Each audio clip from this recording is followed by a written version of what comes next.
Good evening and welcome to this AP Literature Special Report. My name is Judy Arlen, and tonight we take a closer look into one of the most important themes of As I Lay Dying. The funeral procession is the integral part of the plotline of As I Lay Dying. But is it historically accurate? And if so, how has it developed over the years? Let's take a closer look.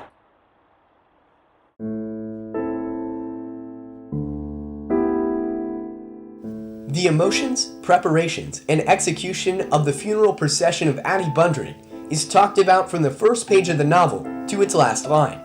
Any reader can pick up on the subtle details that display Addie's funeral as incredibly important to the characters of the novel. In fact, the book starts out by describing the master craftsmanship that Cash displays with Addie's casket construction.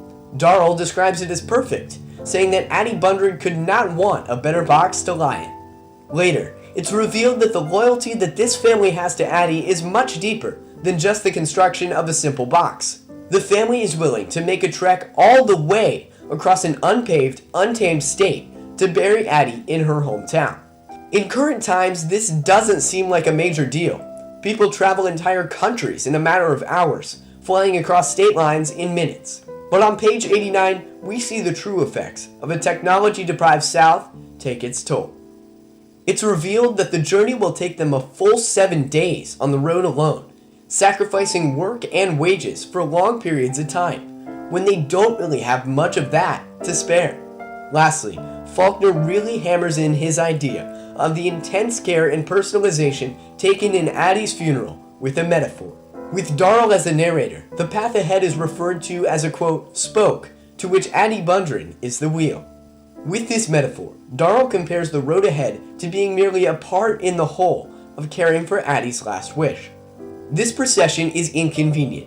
It's tiring, long, dangerous, and costly, but the family still goes through with it. They risk everything in pursuit of their desire to care for Addie's last wish. Faulkner sets up a scene of deeply rooted personalization for the funeral in his novel. But is this accurate to the time period of the 1920s South? To get an insight, I had the opportunity to sit down for a phone interview with Genevieve Keeney, the president of the National Museum of Funeral History in Houston, Texas. I first asked her what a common funeral might have been like in the 1920s rural South, and the answer just might surprise you.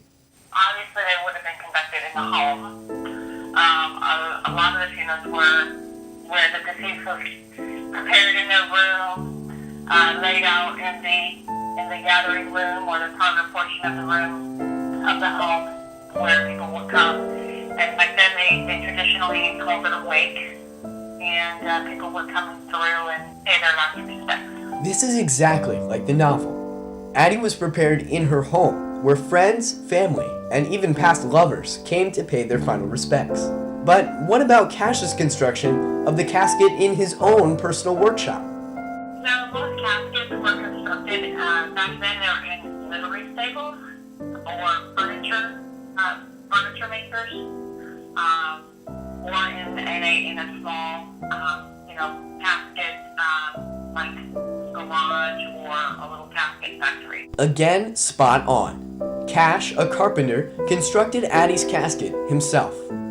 But living in Carmel in 2015, and speaking from personal experience, the funerals of today look nothing like the ones in the novel. To get an insight on how funerals had developed from past to present, and how funerals change from rural to city life, we had the chance to catch up with Jamie Wire, funeral director at Flanner Buchanan in Carmel. If you go over the last 100 years, heck, in the last 50 years, everyone has always done the same thing. If you go to your grandparents' generation, everyone did 2 nights of visitation, the service on the 3rd day, and now everyone's doing everything all in one day. People are wanting to do evening services, and of course, that's not even counting cremation into the mix now.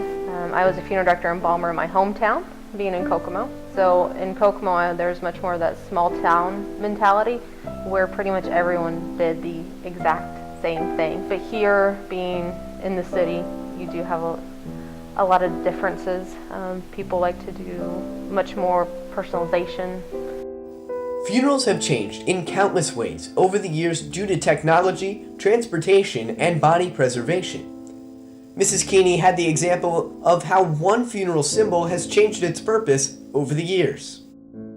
Of course, the use of flowers back in the earlier time period was mainly used as a functionality in the retrospect that they help to mask the smell of death.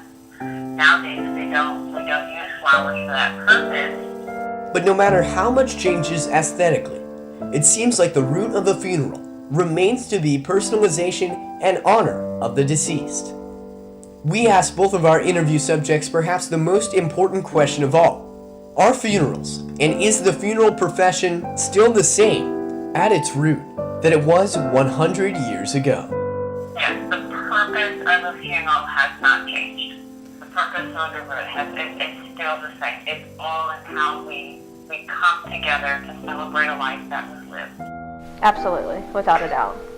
Yeah, I mean, the funeral profession is one of the oldest professions known to man. I mean, since the beginning of creation, we're in need. So no matter what, it ultimately comes down to taking care of the deceased, but also serving the families so that we can celebrate along with them a life well lived. In the novel As I Lay Dying, author William Faulkner draws out the root of a funeral service. Through his examples of sacrifice and figurative speech, the deeper meaning of a funeral is revealed. These values of personalization and sacrifice are consistent with the real world and have developed to the changing public over the past century. So while funerals might be tragic, they're deeply rooted in tradition and care. How deep, you might ask? You might start by looking 6 feet under. J.D. Arland, AP Literature News, Carmel.